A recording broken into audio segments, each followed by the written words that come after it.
there's a library that once held more books than Alexandria ever dreamed of. A place where the accumulated wisdom of humanity stretched across miles of corridors, where scholars from every corner of the known world came to unlock secrets that could reshape civilization itself. And then, in a single night, it all vanished. Not burned, not looted, not destroyed by conquering armies. It simply disappeared, as if history itself had decided to erase its own memory. Tonight, we're diving into one of the most devastating losses in human history. A catastrophe so complete, so thorough, that most people don't even know it happened. Because when power decides that knowledge is too dangerous, when empires realize that some truths threaten their very existence, they don't just burn books. They erase the memory that those books ever existed at all. Close your eyes, settle in, and let me tell you about the night Constantinople lost its soul. Picture this. The year is 1453. The greatest city in the Eastern world is about to fall. But as Ottoman cannons thunder against the walls of Constantinople, something else is happening in the shadows. Something far more sinister than conquest. While soldiers prepare for their final battle, robed figures move through darkened corridors, carrying armfuls of manuscripts to hidden chambers. They're not looters, they're librarians, and they're about to commit an act of cultural genocide that will echo through the centuries. But to understand what was lost that night, we need to go back to when Constantinople was the beating heart of an empire that stretched from the Danube to the Euphrates. Back to when its libraries held treasures that made Alexandria look like a village bookshop. You see, most people know about the Library of Alexandria. It's become the poster child for lost knowledge, the symbol of what happens when ignorance triumphs over learning. But here's what they don't teach you in school. Alexandria was just the beginning. The real treasure, the collection that would have changed everything we know about the ancient world, was built centuries later in the marble halls of Constantinople. When Constantine founded his new capital in 330 CE, he didn't just want another city, he wanted to create the intellectual center of the world. A place where East would meet West, where Greek philosophy would dance with Persian mathematics, where Roman law would mingle with Egyptian astronomy. And at the heart of this grand vision was a library unlike anything the world had ever seen. The Imperial Library of Constantinople wasn't one building, it was a network. Imagine entire districts dedicated to knowledge, connected by underground tunnels lined with cedar shelves. The main complex alone covered over 40 acres, with reading rooms that could hold thousands of scholars at once. But that was just the public face. Hidden beneath the city, in chambers carved from living rock, lay the real treasures. Here's where it gets interesting. While other libraries collected copies, Constantinople collected originals. When an empire fell, when a civilization crumbled, their most precious texts didn't end up scattered to the winds. They ended up here, the last writings of the Druids before Caesar's conquest. The complete works of Greek mathematicians whose names we've forgotten. Persian astronomical charts that mapped the heavens with precision we couldn't match until the Renaissance. Sumerian clay tablets containing creation myths that predated Genesis by thousands of years. And the Christians? Oh, they had their own section. Not just the books that made it into the Bible, but all the others. The Gospels that were deemed too dangerous, too radical, too revealing about the true nature of Christ's message. Texts that, if they had survived, would have fundamentally altered the course of Western civilization. But it wasn't just ancient wisdom. Constantinople's library was alive, growing, adapting. While Western Europe stumbled through what we politely call the Dark Ages, scholars in Constantinople were pushing the boundaries of human knowledge.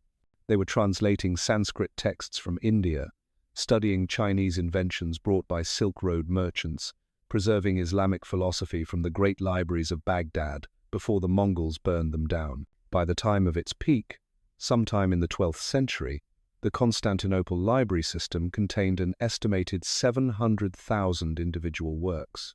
To put that in perspective, The entire surviving corpus of Greek literature today consists of about 700 complete texts.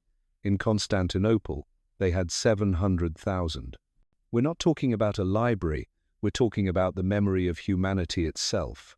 Now, you might be wondering, if this place was so incredible, why haven't I heard about it? Why isn't it as famous as Alexandria? Well, that's where our story takes a darker turn. You see, powerful institutions have always understood something that the rest of us tend to forget. Knowledge is dangerous. Not just weapons or military secrets, but ideas. The kind of doctrine demand better lives for themselves. Ideas that make people question authority, challenge religious. And by the 15th century, both the Byzantine Empire and the rising Ottoman Empire had very good reasons to be afraid of what was hidden in those marble halls.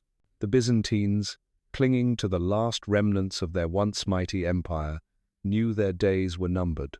But they also knew something else. Scattered throughout their libraries were documents that could embarrass, compromise, or completely delegitimize both their own church and the Catholic Church in Rome. Gospels that painted a very different picture of early Christianity.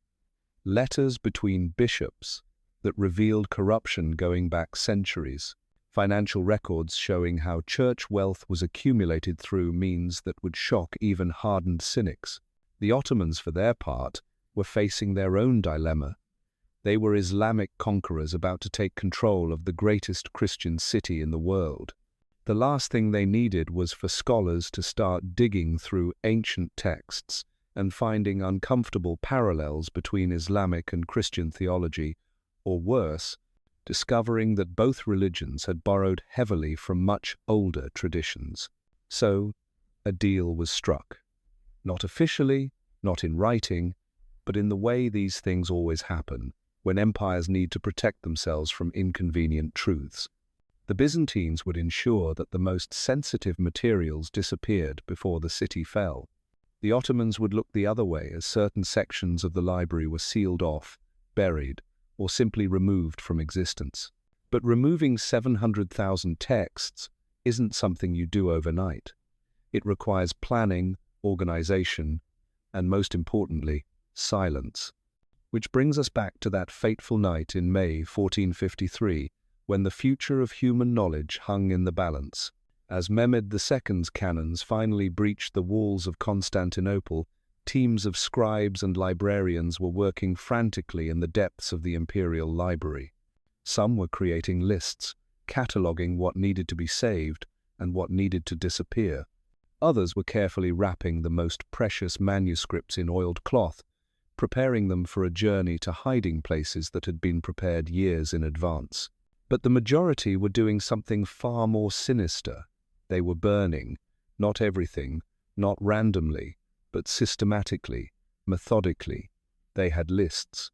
They knew exactly which texts posed the greatest threat to the established them to the flames, the Erd Order. And one by one, they fearny is almost unbearable. While soldiers died on the walls defending their city, the real Constantinople was being murdered in the basement.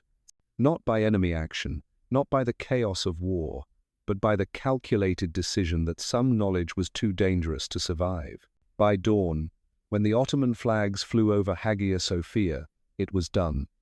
Entire sections of human history had been erased. Not lost, not misplaced, not damaged by time or neglect. Deliberately, systematically destroyed by the very people who were supposed to be its guardians. What survived? The safe stuff. The copies of works that already existed elsewhere, mathematical treatises that posed no threat to anyone, religious texts that supported the official narrative, the kind of knowledge that keeps empires comfortable and citizens compliant. What disappeared? Well, that's where our investigation really begins, because even though the texts are gone, they left traces, shadows, references in other works that survived. Catalogue entries that list books that no longer exist, fragments quoted by scholars who had no idea they were preserving the last remnants of lost civilizations. And here's the thing that should keep you awake at night. We're still finding these traces.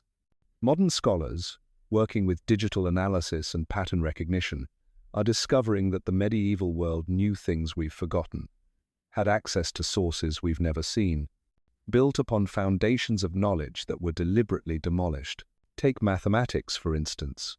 We know that Islamic scholars preserved and expanded upon Greek mathematical traditions, but recent analysis of surviving texts suggests they had access to much more than just Euclid and Archimedes. References to computational methods that wouldn't be invented again until the computer age. Geometric principles that seem to anticipate non-Euclidean geometry by centuries. Or consider medicine. Medieval Islamic physicians were performing surgical procedures and using treatment methods that wouldn't reappear in European medicine until the 19th century. Where did this knowledge come from? The answer, increasingly, seems to point back to those lost libraries of Constantinople. But perhaps the most tantalizing traces involve history itself.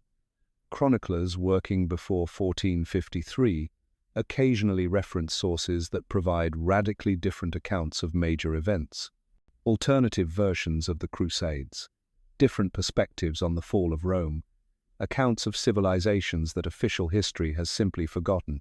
Imagine what we might have learned about the Bronze Age collapse, that mysterious period when advanced civilizations across the Mediterranean simply vanished. Constantinople's libraries contained Egyptian, Hittite, and Mycenaean records that might have finally explained what happened. Now those records are ash, and we're left to guess at one of history's greatest mysteries. Or think about the origins of Christianity itself. The library contained documents from the 1st and 2nd centuries CE, letters and accounts from people who actually knew the apostles. Not copies of copies of copies, but original sources that could have settled centuries of theological debate. Gone. The loss goes beyond individual texts. What disappeared was context. The ancient world was far more interconnected than we realize. Ideas, technologies, and beliefs flowed along trade routes in ways that our modern, compartmentalized view of history struggles to comprehend. The Constantinople libraries were repositories of that interconnected knowledge, preserving the intellectual DNA of human civilization. And here's where the story gets even more chilling.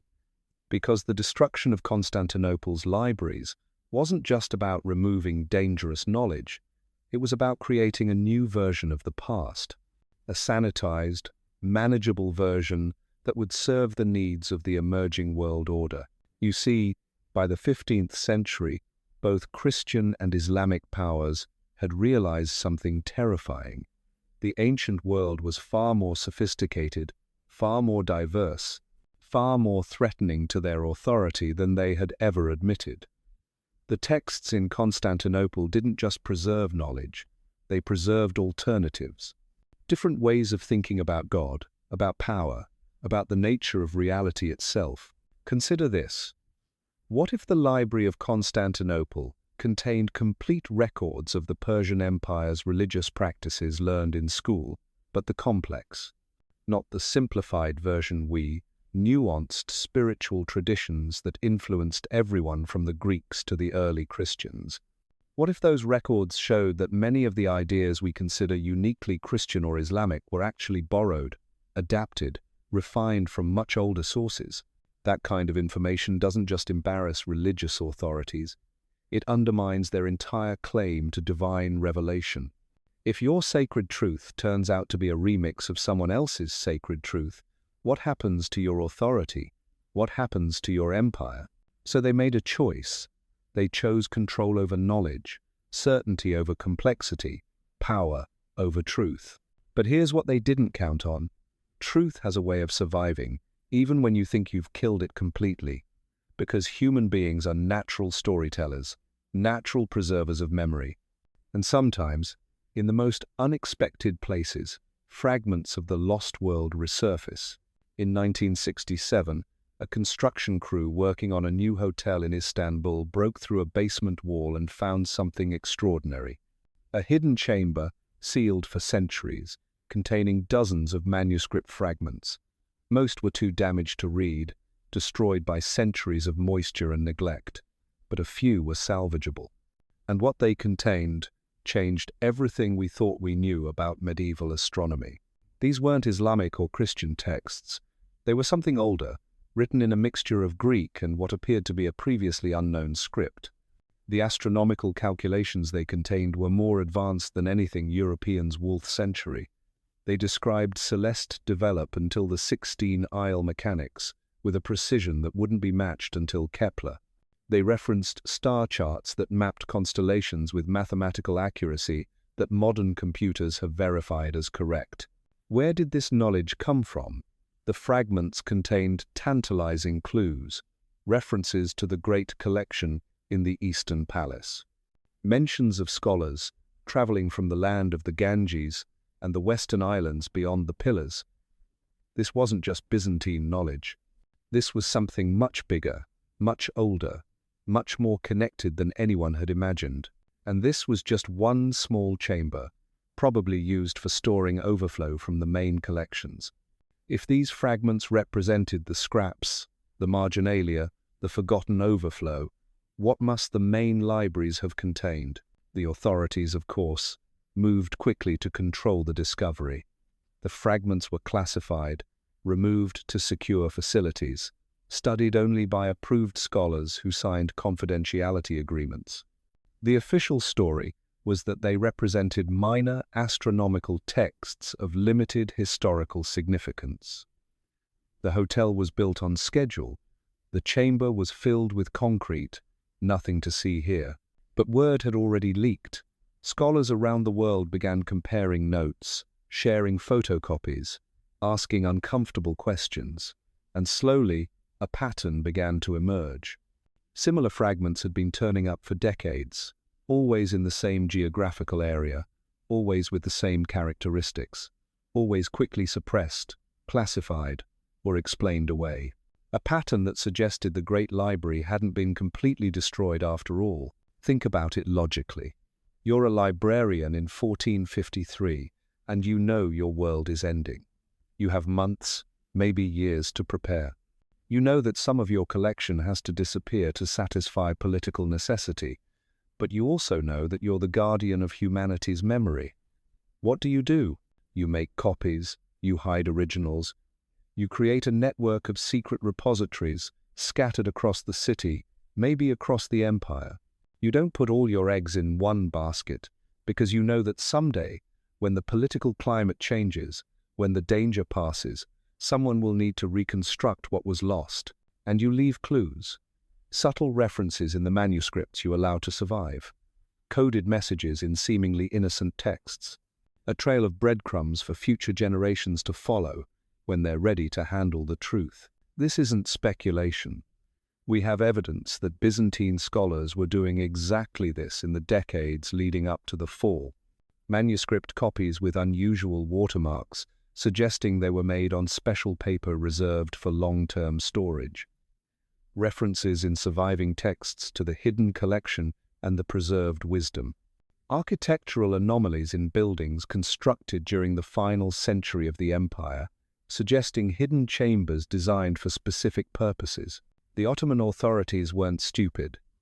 They knew something was going on, but they also knew that hunting down every hidden manuscript would take decades and might provoke exactly the kind of intellectual awakening they were trying to prevent. Better to let sleeping dogs lie, as long as the most dangerous materials stayed buried. And so began one of history's longest games of hide-and-seek. Hidden manuscripts waiting in forgotten chambers. Scholars passing down cryptic references through generations. A shadow library, existing parallel to the official world of approved knowledge. But every now and then, something surfaces. A construction project uncovers a sealed room. An old building is renovated and workers find manuscripts wrapped in oiled cloth behind a false wall. An earthquake shifts the foundations of an ancient structure and reveals chambers that have been dark for centuries. Each discovery is carefully managed, officially explained, quietly suppressed, but the pattern is clear. Constantinople's great library didn't die in 1453. It went underground. It became a ghost, haunting the city's foundations, waiting for the right moment to resurrect. And that moment may be coming sooner than anyone expects. Because something has changed in recent years. The old empires that benefited from the suppression are gone. The Ottoman Empire collapsed a century ago. The Byzantine Empire is ancient history. Even the religious authorities that once demanded silence have seen their power erode in the face of modern secularism. Meanwhile, new technologies are making it harder to keep secrets. Ground-penetrating radar can map hidden chambers without disturbing the structures above them. Digital analysis can reconstruct damaged texts from fragments. International networks of scholars can collaborate and share information in ways that would have been impossible just decades ago. The guardians of the official narrative are losing control, and somewhere beneath the streets of Istanbul, in chambers sealed for nearly 6 centuries, the greatest library in human history may be waiting to tell its story. But here's the question that should terrify anyone in power. What if that story changes everything we think we know about our past? What if the knowledge hidden in those chambers reveals that our entire understanding of history, of religion, of human civilization itself is built on a foundation of carefully constructed lies? What if the real reason those books were hidden wasn't to protect political stability, but to prevent humanity from remembering who we really are? The truth is down there, somewhere in the darkness beneath one of the world's greatest cities. And every day, as modern Istanbul expands and renovates, as construction crews dig deeper and archaeologists push further into the past, we get closer to finding it. The question isn't whether we'll uncover Constantinople's lost library. The question is whether we're ready for what it might tell us. Because once that knowledge resurfaces, once those hidden truths see daylight again, there's no putting them back in the box. The official version of history, the comfortable lies that empires have built their authority on for centuries, will crumble like ancient parchment exposed to flame.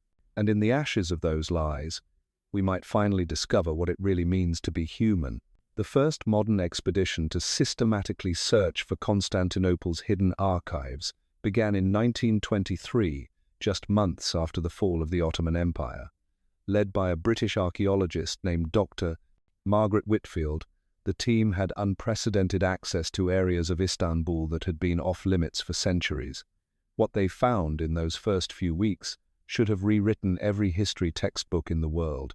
Instead, it was buried deeper than the manuscripts themselves. Whitfield's journals, only declassified in the 1992nd, paint a picture of discoveries so extraordinary that even she seemed to doubt her own findings. In the basement of what had once been the Imperial Palace, her team uncovered not just hidden chambers, but an entire underground complex.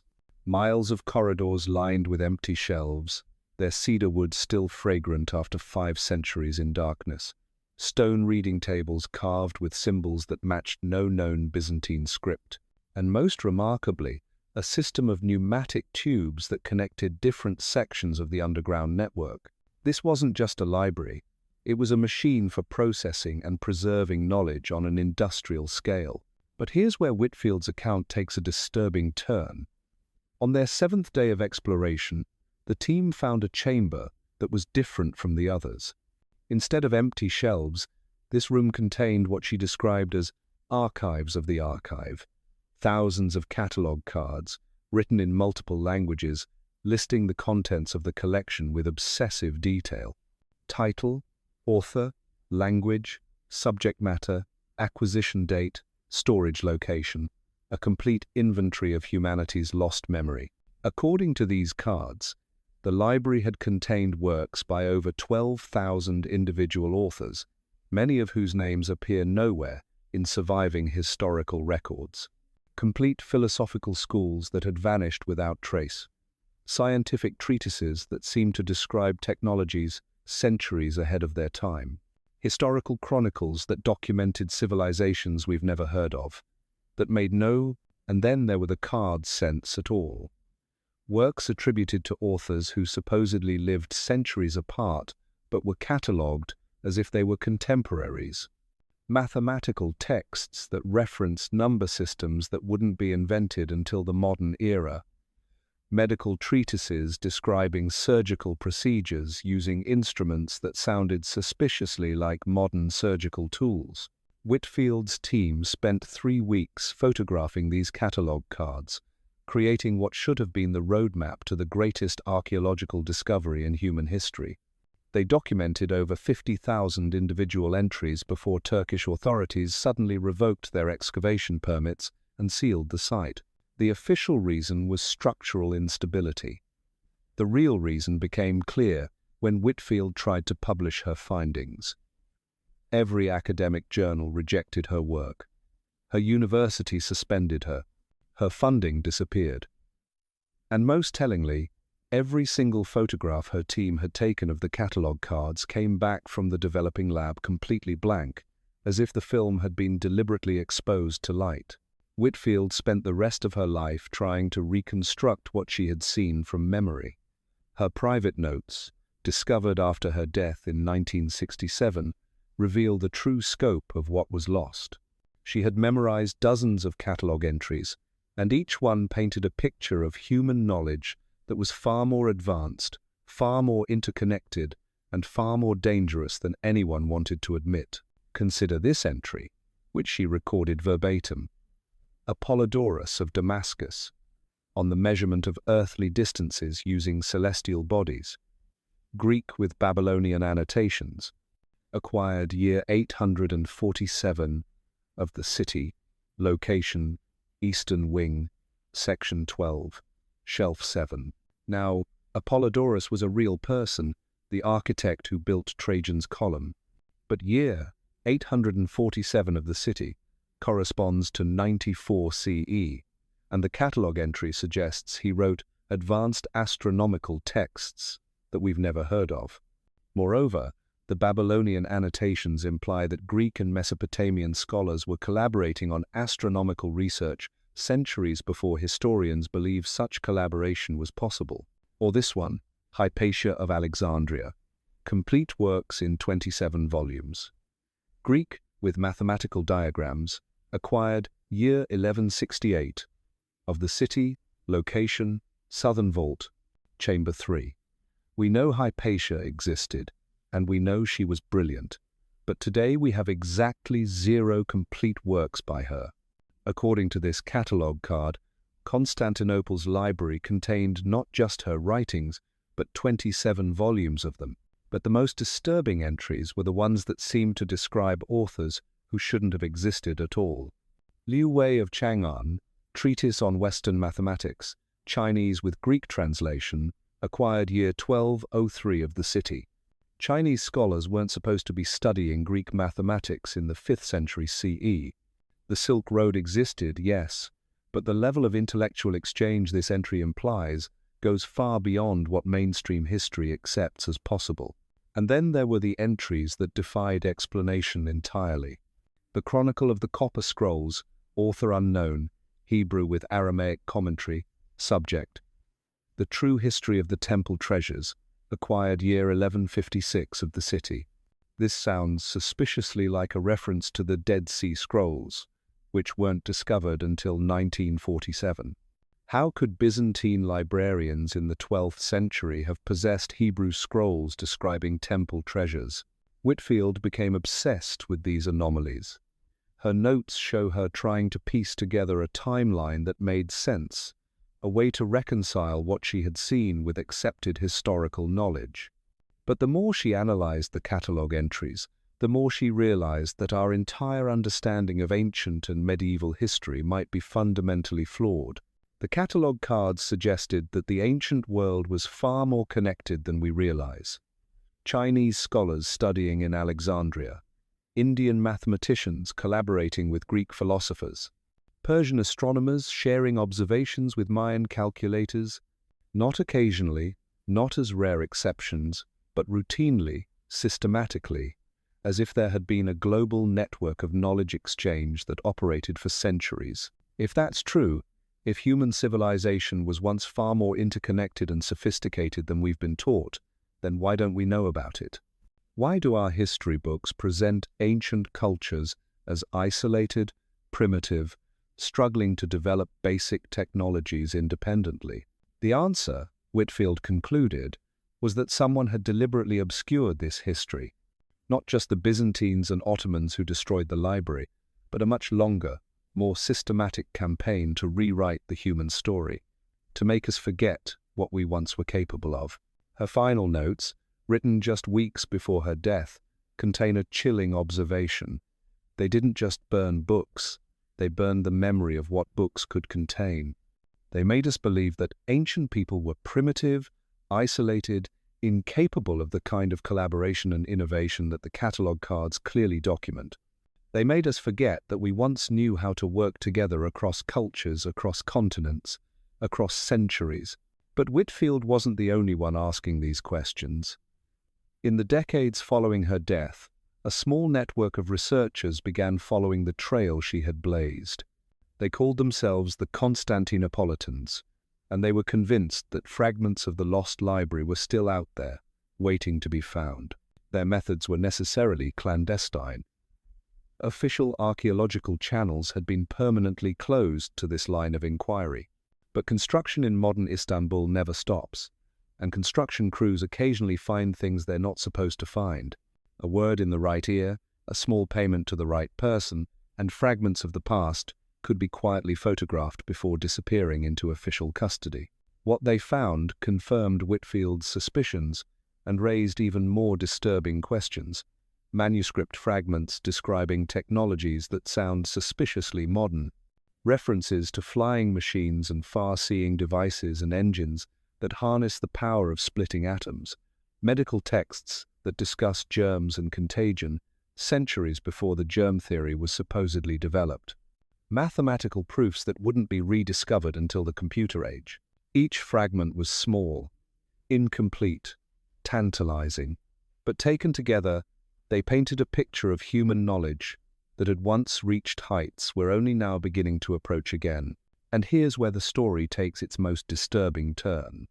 Because as the Constantinopolitans dug deeper, as they found more fragments and made more connections, they began to realize that they weren't just uncovering lost history. They were uncovering evidence of a systematic campaign to keep that history lost. Modern construction projects in Istanbul follow very specific protocols. When ancient artifacts are discovered, work stops immediately. Archaeological authorities are notified. Sites are properly excavated and documented. This is standard practice across the world, and Turkey takes its archaeological heritage seriously, except when it comes to certain areas of the city. Certain construction projects seem to operate under different rules. Sites are cleared before archaeologists arrive. Discoveries are removed without documentation. Workers are sworn to silence and rotated frequently to prevent them from seeing too much. The Constantinopolitans began mapping these anomalous construction zones, and they discovered something remarkable. The areas where normal archaeological protocols didn't apply formed a pattern. They outlined the original boundaries of the Imperial Palace complex, the locations where the great libraries had once stood. Someone was still actively suppressing discoveries from Constantinople's lost archives. Not the Ottoman Empire, which had been gone for a century. Not the Byzantine Empire, which was ancient history. Someone modern. Someone with the resources and authority to manipulate construction projects and silence discoveries in one of the world's major cities. But who? And why? The answer, when it finally emerged, was more disturbing than anyone had imagined. Because the suppression of Constantinople's library wasn't just about protecting political or religious authority. It was about protecting something much more fundamental, our entire understanding of what human civilization is capable of. You see, if the catalogue entries were accurate, if the manuscript fragments told the true story, then human beings had once achieved a level of global cooperation and technological sophistication that we're only now beginning to approach again, not through conquest or empire, but through voluntary collaboration across cultures and continents. They had built a network of knowledge that spanned the known world. They had developed technologies that we've had to rediscover. They had created systems of cooperation that made our modern international institutions look primitive by comparison. And then it all disappeared. Not gradually, not through natural decline, but suddenly, catastrophically, as if someone had deliberately pulled the plug on human civilization itself. The implications are staggering. If humanity was once capable of this level of achievement, why did we forget? What happened to cause such a complete collapse of knowledge and cooperation? And most importantly, who benefited from keeping us ignorant of our own past? These are the questions that keep researchers like the Constantinopolitans working in secret, following leads that official archaeology won't touch, piecing together fragments of a story that someone very much wants to remain untold. Because if they're right, if Constantinople's lost library contained evidence of humanity's forgotten golden age, then everything we think we know about progress, about development, about the inevitable march of civilization, is wrong. We're not climbing toward unprecedented heights of achievement. We're climbing back toward heights we once reached and somehow lost. And someone, somewhere, is very determined to make sure we never remember what we once were capable of. The search continues, conducted in shadows and secrecy, funded by private donors and carried out by researchers who risk their careers to pursue forbidden knowledge. Every construction project in Istanbul is monitored. Every fragment that surfaces is documented and analyzed. Every clue is followed, no matter how dangerous the trail might become. Because somewhere beneath the streets of modern Istanbul, the greatest library in human history is still waiting, still holding its secrets, still ready to tell us who we really are and what we're really capable of achieving. The only question is whether we'll be allowed to find it, or whether the forces that destroyed it once will succeed in keeping it buried forever. But here's what they didn't count on. Knowledge wants to be free. Truth has a way of surfacing, no matter how deeply you bury it. And every day, as more fragments are discovered, as more connections are made, as more researchers join the search, we get closer to uncovering the full story. The lost library of Constantinople isn't just a historical curiosity. It's the key to understanding who we once were and who we might become again. It's proof that human cooperation and achievement once reached levels that would astound us today. And it's a roadmap for rebuilding what was lost, for reclaiming our forgotten potential. But it's also a warning, because if we could lose all of this once, we can lose it again. The same forces that destroyed Constantinople's library, that suppressed its knowledge for centuries, are still at work today, still determined to keep us ignorant of our own capabilities, still convinced that some knowledge is too dangerous for ordinary people to possess. The battle for Constantinople's library isn't over. It's just moved underground, become more subtle, more sophisticated. The stakes are the same as they were in 1453. Who gets to control human knowledge? Who decides what we're allowed to remember about our past? Who determines the limits of what we might achieve in the future? The first breakthrough came in 1987, hidden in the most unlikely of places. A plumber working on water damage in the basement of a carpet merchant's shop in the Sultanahmet district broke through what he thought was just another old wall. Instead, he found himself staring into a chamber that had been sealed since the 15th century. What he discovered there would change everything we thought we knew about the scope of Constantinople's lost knowledge. The chamber was small, clearly meant for temporary storage rather than permanent housing of manuscripts. But what it contained defied all expectations. Wrapped in layers of treated leather and silk, preserved in conditions that had kept them nearly pristine for over 500 years, were 17 complete codices, not fragments, not damaged scraps. Complete books, written in languages that shouldn't have existed together in the same collection. Among them was a mathematical treatise written in Sanskrit but annotated in Arabic and Greek, describing computational methods that modern computer scientists recognize as early algorithms. Another was a medical text in Latin that included detailed anatomical drawings showing the circulatory system with an accuracy that wouldn't be matched in European medicine until Harvey's discoveries in the 17th century. But perhaps most remarkable was a navigation manual written in what appeared to be a mixture of Phoenician and Norse runes, containing star charts that mapped the southern hemisphere with precision that suggested its authors had actually sailed there. The plumber, a man named Mehmet Özkan, had no idea what he'd found, but he knew it was old, and he knew old things could be valuable. Instead of reporting his discovery to the authorities, he contacted a local antiquities dealer. That dealer, recognizing something extraordinary, reached out to his connections in the international art market. Within weeks, the 17 codices had been quietly photographed, catalogued, and prepared for private sale to collectors who asked no questions about provenance. But word leaked. It always does when discoveries of this magnitude surface. A German manuscript specialist working for a private collector recognized what he was seeing and contacted a colleague at the University of Munich. That colleague reached out to a Byzantine studies expert at Oxford. The Oxford scholar consulted with a specialist in ancient mathematics at MIT, and slowly, quietly, a network of academics began to realize that they were looking at evidence of something that wasn't supposed to exist. The manuscripts weren't just ancient. They were proof of intellectual collaboration on a scale that mainstream history insisted was impossible. Chinese mathematical concepts integrated with Indian astronomical observations, African metallurgical techniques combined with European engineering principles, navigation methods that required knowledge shared between cultures separated by thousands of miles of ocean. Dr. Elena Vasquez, a historian of science at Cambridge, who first analyzed the complete collection, later wrote in her private notes, "These aren't just books. They're evidence of a global civilization that we've been told never existed.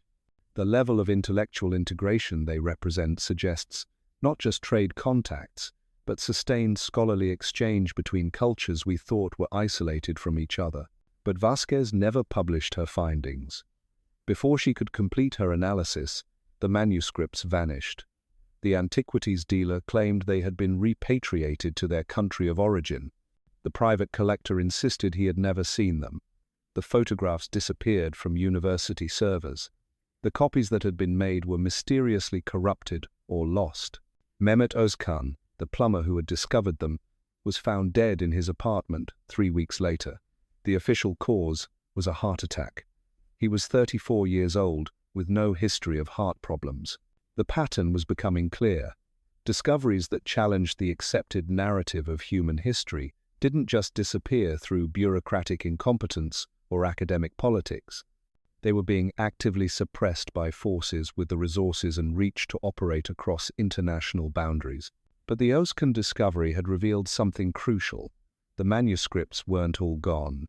The systematic evacuation of Constantinople's libraries in 1453 hadn't been complete destruction. It had been careful preservation. The most dangerous texts hadn't been burned. They had been hidden, dispersed, secreted away in locations throughout the city where they could survive until the political climate changed. The question was, how many more hiding places were there? And how many had already been found by people who preferred to keep their contents secret? Dr. James Rothwell, a cryptographer and historian working independently, began approaching the problem from a different angle. Instead of looking for the manuscripts themselves, he started analyzing the gaps in our historical record. Using pattern analysis software originally developed for intelligence agencies, he mapped what he called knowledge discontinuities, places where human understanding seemed to jump forward inexplicably, then retreat again. What he found was disturbing. Throughout history, there were periods where human knowledge advanced at rates that seemed impossible given the supposedly isolated nature of ancient civilizations.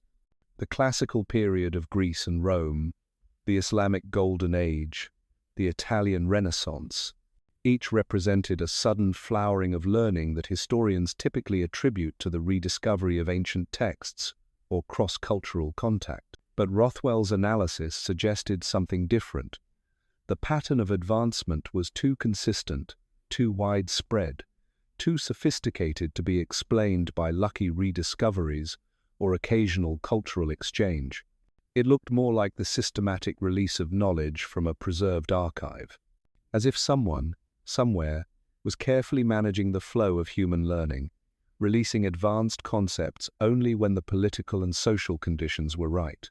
Imagine, Rothwell wrote in a paper that was rejected by every major journal, that human civilization had once achieved a level of knowledge that threatened existing power structures.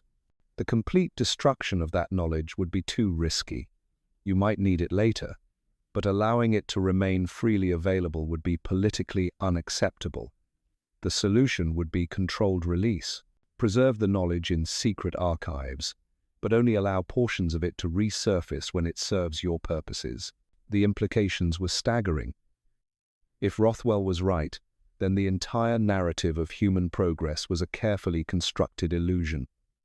We weren't steadily advancing toward unprecedented heights of achievement. We were being allowed to rediscover fragments of knowledge that had been deliberately withheld from us, and the people controlling that release had been at it for centuries. Rothwell's research pointed to a disturbing conclusion. The forces that had orchestrated the evacuation of Constantinople's library in 1453 hadn't disappeared with the fall of empires. They had evolved, adapted, become more sophisticated. They were still operating, still controlling the flow of human knowledge, still determining what we were allowed to remember about our past. But who were they? How could any organization maintain that level of control across centuries, across the rise and fall of nations and empires? The answer, when it began to emerge, was more chilling than anyone had imagined. Because the suppression of Constantinople's knowledge wasn't being carried out by any single government or institution.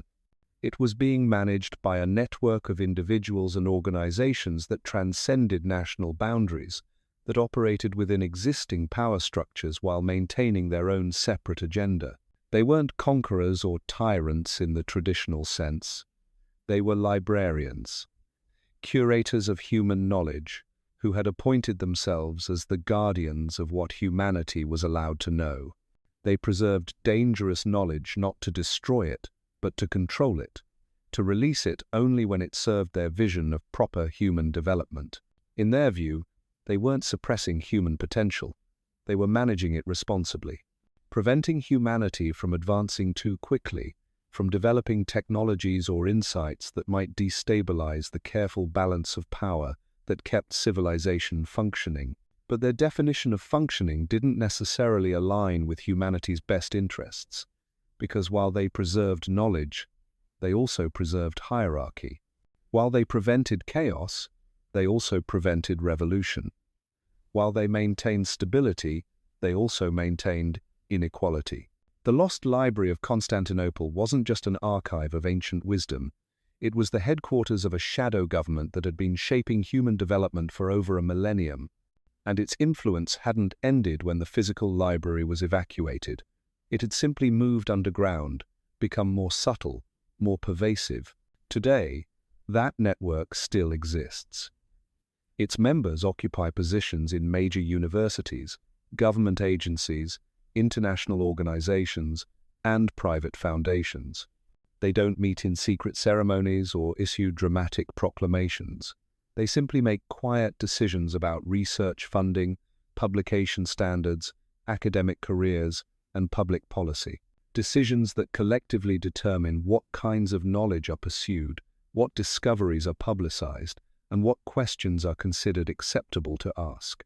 They are the reason why certain archaeological sites remain unexcavated despite obvious historical importance, why certain lines of scientific research consistently fail to receive funding, why certain ancient texts remain lost despite repeated claims of discovery, why certain scholars find their careers inexplicably derailed after pursuing forbidden topics. They are the invisible hand that shapes the boundaries of human knowledge, and they are very, very good at their job. But they made one critical miscalculation. They assumed that knowledge could be controlled indefinitely, that human curiosity could be permanently channeled into acceptable directions. They underestimated the power of modern technology, to uncover hidden connections, to preserve and distribute information beyond their control.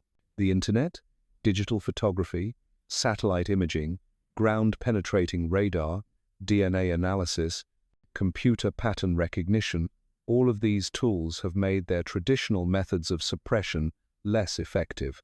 Information that once could be buried forever now leaves digital traces. Discoveries that once could be quietly removed now have backup copies stored in servers around the world. The network is losing control, and as their grip weakens, more fragments of Constantinople's lost knowledge are surfacing. More researchers are making connections. More questions are being asked that have no comfortable answers.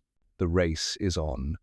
Between those who want to preserve the old system of controlled knowledge and those who believe humanity deserves to know the full truth about its past and potential. Between the guardians of comfortable lies and the seekers of dangerous truths. The outcome of that race will determine whether humanity rediscovers its forgotten capabilities or remains trapped in a carefully constructed cage of ignorance. Whether we reclaim our birthright as a species capable of unprecedented cooperation and achievement, or remain content with the limited vision of progress that our hidden guardians have deemed appropriate for us. The lost library of Constantinople is still out there. Its knowledge is still preserved, still waiting to be fully uncovered, but finding it will require more than archaeological skill or historical research.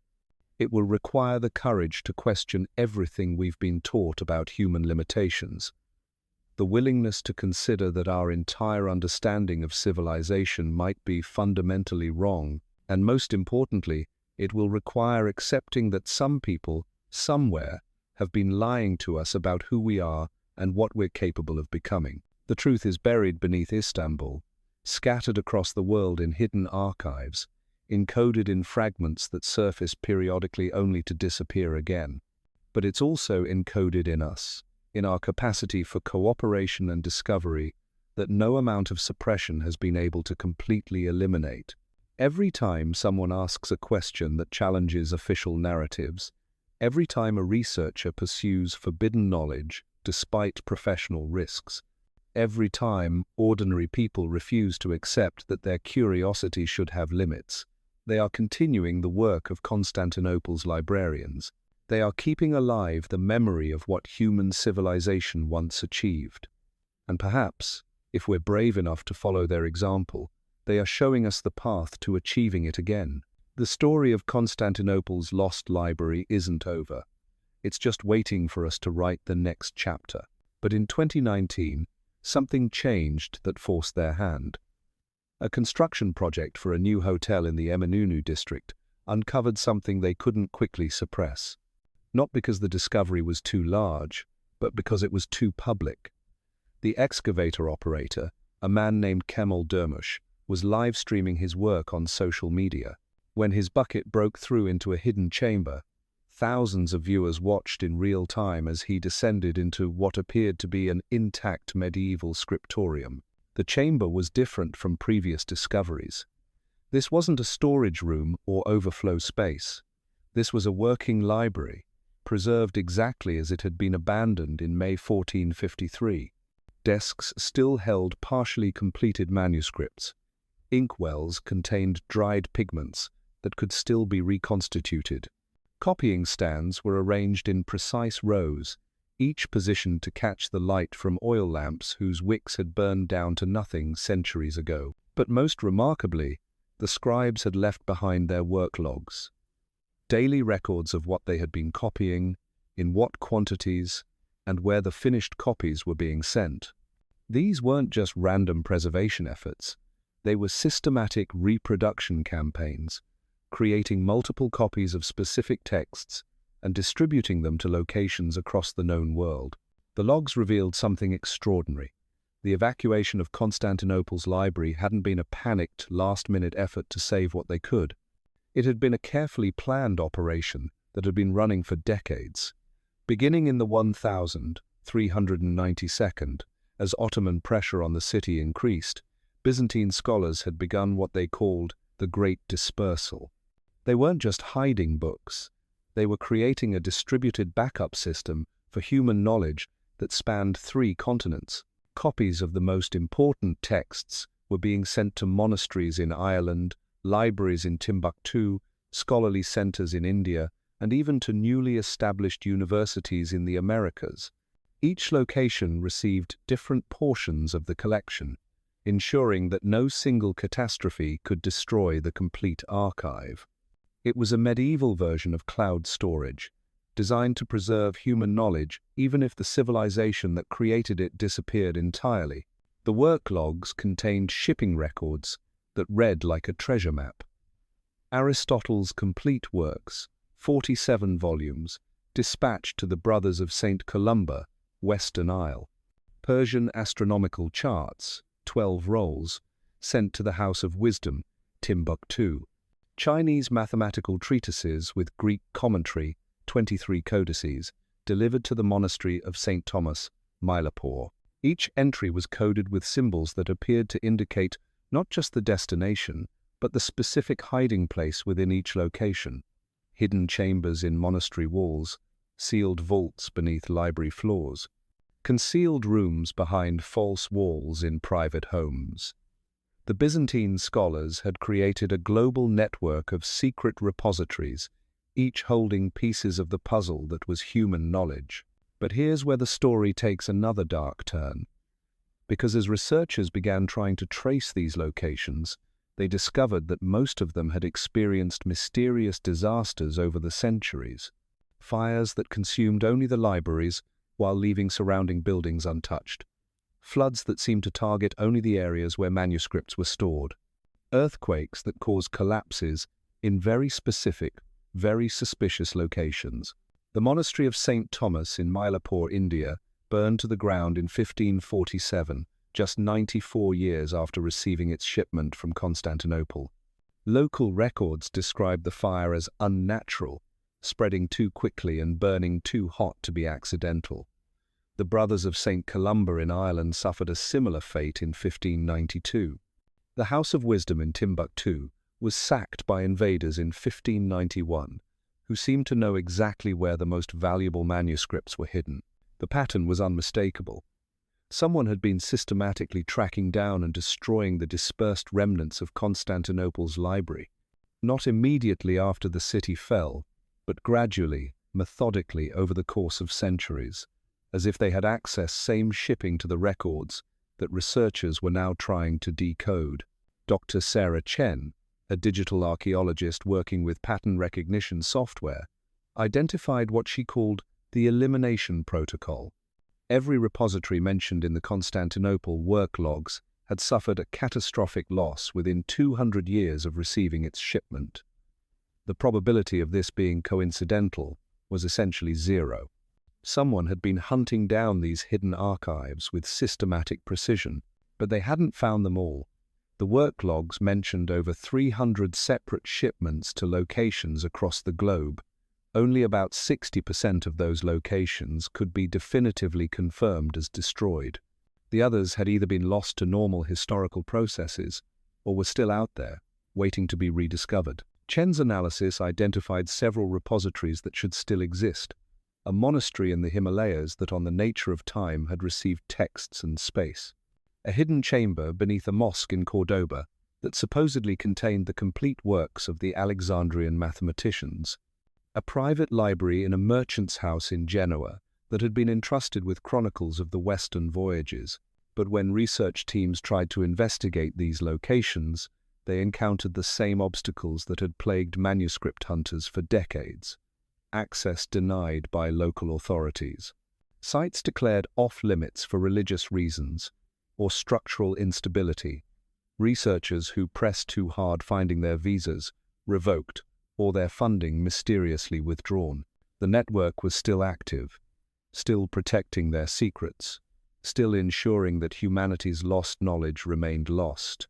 But the live stream from the Eminunu excavation had changed the game. For the first time in centuries, evidence of the Great Dispersal had been broadcast to thousands of witnesses before it could be suppressed. The work logs had been photographed by dozens of viewers before authorities could seal the site. Copies were uploaded to servers around the world, shared on social media, translated into multiple languages. The secret was out. And with it came something the network had been dreading for over 500 years: organized, coordinated resistance. Within months of the discovery, researchers around the world began forming what they called the Constantinople Project. Not an official academic initiative, but a decentralized network of scholars, archaeologists, historians, and amateur investigators united by a single goal: finding and documenting the lost repositories before they could be destroyed. They used the same technologies that had made traditional suppression more difficult: encrypted communications to coordinate their efforts, distributed storage to preserve their findings, crowdfunding to finance expeditions that official institutions wouldn't support, social media to maintain public awareness and pressure. Most importantly, they adopted the same strategy that had originally dispersed Constantinople's library. Instead of centralizing their research, they scattered it. Different teams pursued different leads. Multiple copies of every discovery were maintained in multiple locations. No single point of failure could compromise the entire effort. The results were extraordinary. In Tibet, a team of mountaineers following Chen's analysis discovered a sealed chamber in a monastery that had been abandoned for centuries. Inside were mathematical texts that described non-Euclidean geometry 400 years before Western mathematicians invented it. In Spain, ground-penetrating radar revealed a hidden vault beneath the ruins of a Moorish palace. The chamber contained astronomical charts that mapped the southern hemisphere with accuracy that wouldn't be matched until satellite photography. But perhaps the most significant discovery came from an unexpected source. A construction worker in Genoa, inspired by news coverage of the Constantinople project, began searching the basement of a building that had once belonged to a medieval merchant family. Behind a wall that had been sealed for centuries, he found what appeared to be a complete medieval library, its manuscripts preserved in conditions that had kept them nearly pristine. Among them were the chronicles of the Western voyages mentioned in the Constantinople work logs. But these weren't just any voyages. They were detailed accounts of expeditions to the Americas that had taken place decades, even centuries before Columbus. Maps that showed the coastlines of North and South America with remarkable accuracy. Descriptions of indigenous civilizations that matched archaeological evidence but contradicted everything historians thought they knew about pre-Columbian contact. The chronicles described a world where long-distance ocean travel was routine, where scholars from different continents regularly exchanged knowledge, where technological innovations spread across global networks of trade and communication. They painted a picture of medieval civilization that was far more sophisticated, far more interconnected than mainstream history had ever acknowledged, and they explained why that world had been forgotten. The chronicles contained references to what they called the Great Forgetting, a deliberate campaign to suppress evidence of global civilization and replace it with a narrative of isolated, primitive cultures struggling independently toward progress. According to these medieval sources, the campaign had been orchestrated by a coalition of religious and political authorities who feared that evidence of successful global cooperation would undermine their own claims to exclusive authority. If people knew that human civilization had once achieved unprecedented levels of peace and prosperity through voluntary collaboration, they might start asking uncomfortable questions about why such cooperation had been abandoned. So the evidence was systematically destroyed. Not just the physical proof, but the memory of it. History was rewritten to emphasize conflict rather than cooperation, isolation rather than connection, competition rather than collaboration. The story of human progress was transformed from one of rediscovering lost capabilities to one of climbing toward unprecedented achievements. The chronicles suggested that Constantinople's library had been the coordinating center for this global civilization, the place where knowledge from all cultures was collected, synthesized, and redistributed. Its destruction hadn't just been about eliminating dangerous books. It had been about severing the connections that held human civilization together, forcing humanity to start over from a much lower baseline. But the Great Dispersal had been an attempt to preserve not just the knowledge, but the memory of what human cooperation could achieve. Hidden across the world were archives that could prove humanity had once been capable of far more than our current limitations suggested. Evidence that we weren't climbing toward unprecedented heights, but climbing back toward heights we had once achieved and somehow lost. The discovery of the Genoa Chronicles changed everything. For the first time, researchers had documentary evidence that the suppression of human knowledge wasn't just a historical curiosity. It was an ongoing project that had shaped the entire narrative of human development. And it was a project that was still active, still working to prevent humanity from reclaiming its forgotten potential. The network that had evacuated Constantinople's library, that had hunted down its dispersed fragments, that had suppressed discoveries for centuries, wasn't just protecting old secrets.